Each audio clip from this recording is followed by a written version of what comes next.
Hi, I'm Lexi. Let's learn 10 powerful English idioms with shapes. Number 1. Square peg in a round hole. It means a person or thing that does not fit a situation or environment well. Example, she felt like a square peg in a round hole at her new corporate job. Number 2. Back to square one. It means starting again after a failure or setback. Example, when the file got deleted, we had to go back to square one. Number 3. Fair and square. It means honestly and justly, in a fair way.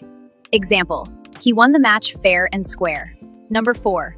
Look someone square in the eye. It means to look at someone directly, often showing honesty or confidence.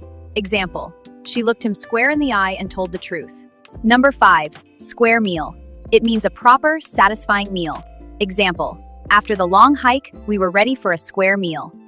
Number 6. Square off. It means to prepare to fight or compete. Example, the two teams will square off in the final game tonight. Number 7. Square up. It means to settle a debt or disagreement, or to face someone confidently. Example, I need to square up with my roommate for the dinner bill. Number 8. Come full circle. It means to return to the starting point or an earlier state. Example, her career came full circle when she returned to teach at her old school. Number 9. Love triangle. It means a situation in which two people are romantically interested in the same person. Example, the movie centers on a complicated love triangle.